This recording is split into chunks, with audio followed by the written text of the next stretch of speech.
Hi, I'm Callum from Tyne Valley Motorhomes, and this is a handover of a Globecar Globestar 600L. We're starting the walk around on the driver's side of the vehicle first.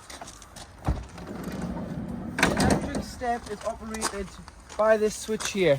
So make sure that you put the step in before you start the engine, otherwise you will get a constant beeping noise. And that's just to let you know that your step is out.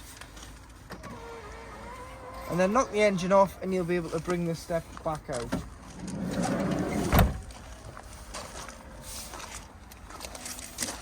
At the back of the vehicle, using the habitation key, this is where you'd fill up with fresh water. So when you arrive on site, put your hose pipe into there and fill until it overflows, or until you're happy there is enough water on board. But make sure you carry some hose pipe fittings with you, as it's mainly just a brass tap on site, so you will need those connectors to assemble the hose pipe to be able to fill the motorhome.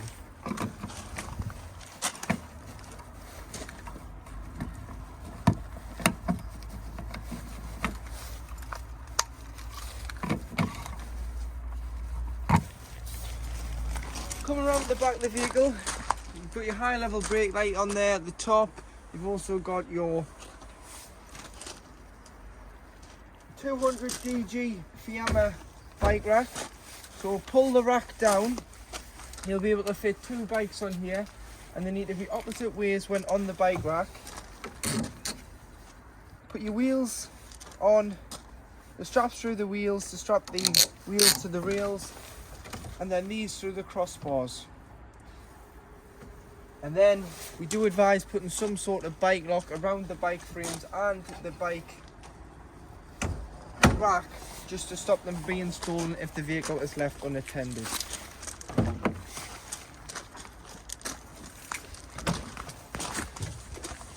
At the back of the vehicle, opening the doors, you've got your gas locker. So that can fit 2 gas bottles in. And this is our 6 kilogram test bottle at the moment that's on the vehicle. So what you do is, if you are putting the bottle in for good to stay in, what you need to do is grab a hold of the straps on either side, strap the bottle in, top and bottom. I'm going to show you how to do it on the top first. So strap the bottle in, which keeps it nice and safe and secure for when you're traveling. Tighten it up, and then to connect the pigtail, which is this pipe here, to the cylinder, it's left hand to tighten, right to loosen. So opposite threads with it being gas. And all you need to do is hand tighten this. There's no need for a spanner on this type of pigtail. Once it's on, you can turn the cylinder on and off from the top of the bottle, making sure that you turn the cylinder off before you start travelling. And then you can carry a spare, should you wish, and just change the pigtail across to the back bottle, depending on if one goes empty and one's full. Underneath the bed here, if you lift the bed up, you get this little cutout in the back furniture. And that indicates how you would drain down your freshwater system. So 2 times to the left to open it fully, 2 times to the right to close it, and then if you want to drain everything down but leave 20 litres, you'd open it a quarter of the way. And that's this dial here. So that's your lever.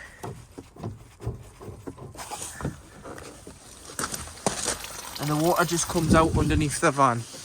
You need to do that if you've taken on contaminated water or you're draining it down in the winter. We always advise in the winter that you don't leave any water in the tank, because you could cause some damage with the water should we be experiencing colder temperatures and the water could freeze.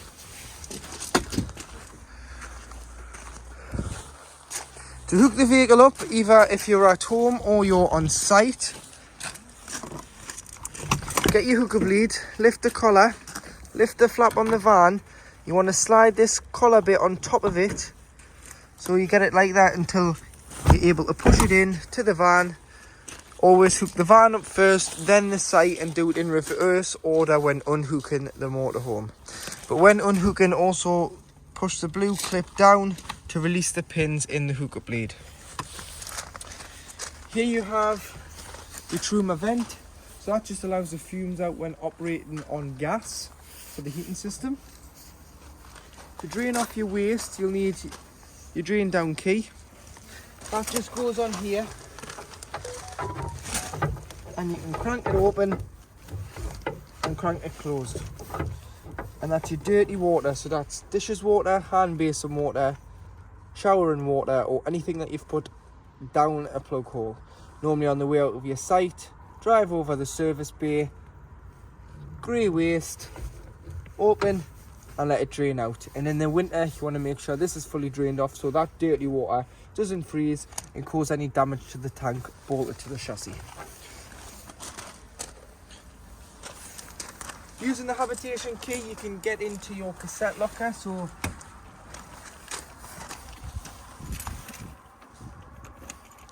push it in. This one's got a magnet on it, so it'll stick on the side of the van.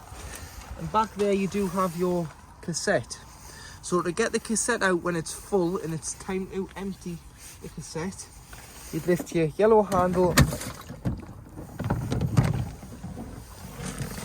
lift it and carry it to your disposal point, which is normally beside your toilet block. And then to empty it, lift the cap off, put that down, press the button, press this button in as you're pouring the content of the cassette out, as it stops it glugging. Tip the contents out. Once you have done, pop some water in here, put the cap on, give it a rinse, tip out again, and then go in with a cap full of chemical. This can either be the green or the blue, or if you want to carry the tablets, what you can do is you can put a tablet straight down the toilet, but you've got to put a pint of water in here first. So whether you flush a pint of water in or whether you put a pint of water in before you put the cassette in, and then you just slide it back in to there. To fill the vehicle with fuel using the Fiat Ducato key, you can open the filler cap, which is a lockable cap, fill with fuel, and then lock the cap back on. Tyre pressure's in here, so 5.5 bar on the back, which is 79.5, and 5 bar on the front, which is 72.3 psi. Underneath the seat is where you'll find the location of your fuse board. So that has all your 12 volt fuses in there at the bottom. So carry some spare fuses in case one does blow a fuse, you can replenish the fuse. And underneath here is where your engine battery lives. It's not underneath the bonnet on a Fiat, it's underneath this panel. Bonnet releases on the side of the passenger dashboard.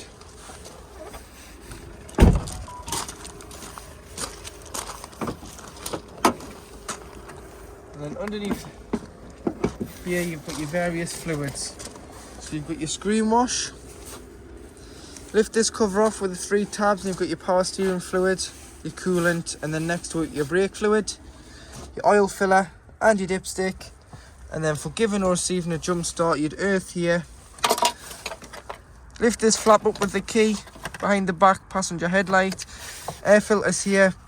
This is the cover, that's your positive terminal for giving or receiving a jump start. To work your control panel once inside the van, if you're hooked up, you'll get this light on here, which means you're on mains voltage. If you're not, you just are on 12 volt off your leisure battery. And to turn your 12 volt system on, you've got this switch here, so it's a double switch on and off. That'll turn on your 12 volt.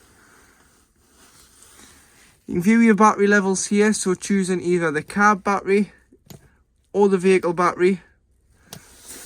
You can see the voltage that's in the battery and the charge levels. Unhook the van from charge first to view the leisure battery's true reading, as the hookup will give it a false reading for the battery. This is your fresh water at the top, and this is your wastewater at the bottom. As it's not illuminating, there's no water in the tank. To operate your heating and hot water, using the Truma Combi E controls, this side is what electric source you're on. So, starting off at the top of this one, you've got two wavy lines, which is electric, which is 1500 watts of mains electric, which you'd use if you were on a site. If you're on a smaller site, such as a CL or a Broad, you may have to use one, which is 750 watts of electric. If you're wild camping and you're not hooked up, you'll only have to use gas because you'll have no electric, so you'd use gas. And then you can mix the gas with electric to reduce the time it takes to heat the vehicle or the water. So you've got gas plus 750 watts or gas plus 1500 watts. That being the bigger output. So if you're away in the winter, knock it onto that. First 10-15 minutes, you'll be turning it down to electric to continue to heat the vehicle or the water. 1 to 5 on the outside of this dial is the thermostat of how hot you want the vehicle. 5 is equivalent to 30 degrees. And it's off on the O. You've got your 2 water settings at the top, so whether you want it on 60 degrees of hot water, and you'd pick your energy source. 40 degrees of heating your hot water. Heating on its own without water, or heating and 60 degrees of water at the bottom. So you'd only use heating on its own if you didn't have any water on board, but you can heat the water and the vehicle on the bottom one. In the summer, you may not want to use heating, so you may just want to use the top 2 to heat your water for dishes and showering. In the kitchen, you do have 2 gas burners, which you'll need a lighter to light, as there's no built-in ignition. So carry a box of matches or a spark ignition like this to light your hob. Allow it to cool down so it's cool enough to touch before you put the glass lid down. Otherwise, there is a chance that you can shatter the glass top. This is just to show you that your water system's working and it's hot, so your hot water system is working as it should. To operate your fridge is a 12-volt compressor fridge, so it works off your leisure battery. So just make sure your leisure battery is fully charged and got enough charging to use the fridge. You've got a catch here so you can lock it when travelling to stop the door from opening, and then to turn the fridge on and off. Just in the corner here, you've got a dial, so you can choose the temperature. You can turn it all the way around.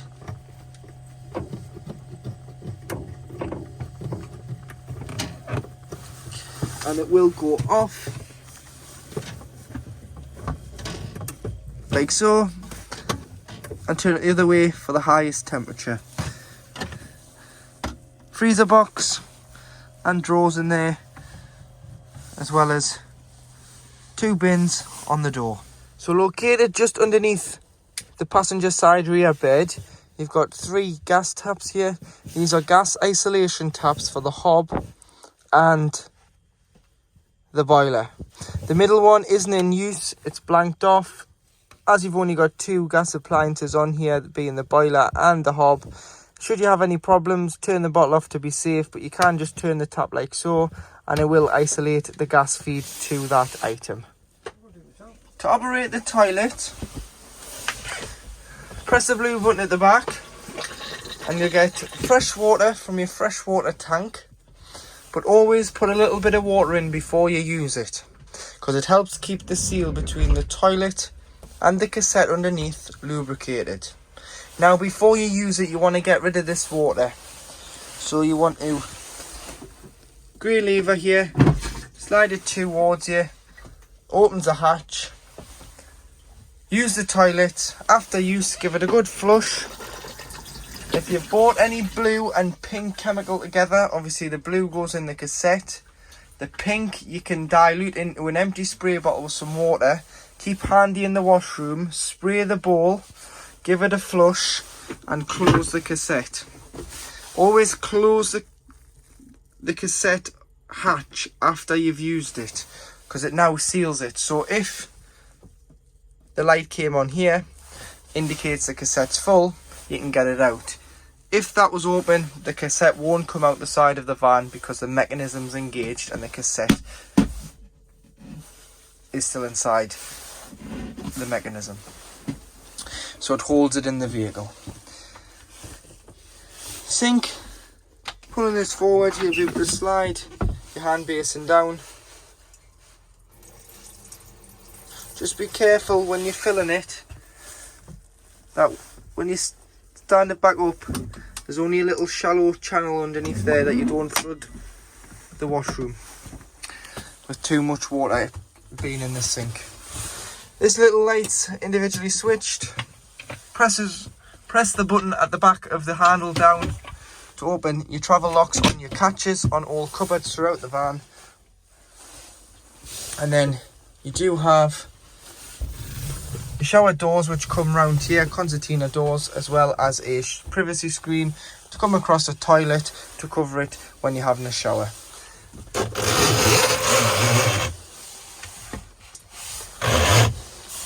Shower head would go up there when showering from the inside of the tap, and then you just want to feed it back down the neck of the tap slowly when putting the shower head back into the tap position. So to make the dinette into the third additional bed, what you've got to do is, to get the table off, first of all, push the two clips at the back in.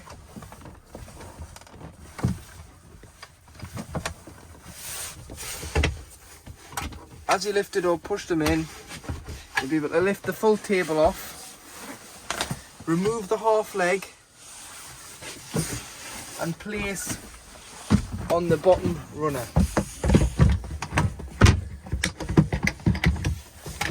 Like so. Once you've got it like that, you then need to swivel the extension out. So turn the extension out. So I'll do that. Then what you do is place this board with wooden leg on here.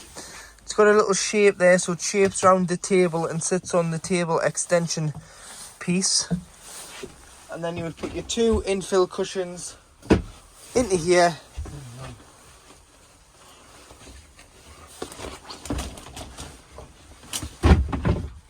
And then place the big infill cushion in. It's one big cushion, not two, so I do apologise. So the V is always here, and there you have your third berth in this vehicle. Underneath the back beds, if you open the back doors and get into the garage space, on the passenger side you've got this little cutout, and in here this is called a Truma anti-frost control valve. So at 3 degrees, what will happen is the button at the bottom will pop out, and it'll drain off the 10 litres of water within the boiler automatically. But what I would do is drain it off yourself if you're winterising the vehicle to avoid the water from freezing in the boiler. Put your hand in, turn the top diamond, the button will pop out. To stop this, turn the diamond back when you're ready to use it again and push the button in.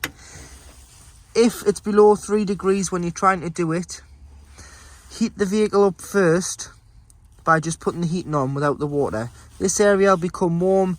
You'll then be able to turn the diamond and push the button in. If the button stays in, it's worked, and you can now start filling the vehicle with water by a hose pipe and then pressurising it through the cold side of the tap, then the hot, and then the system is primed and the boiler is filled with water. But when winterising, turn the diamond on the top, the button will pop out and leave your taps open. This will avoid the water from freezing in the boiler and the cold water and hot water lines, as they're just plastic and you don't want anything to break with frost. and pop because frost damage isn't covered under warranty. It's your responsibility to drain the vehicle down, and this is how you drain your boiler off.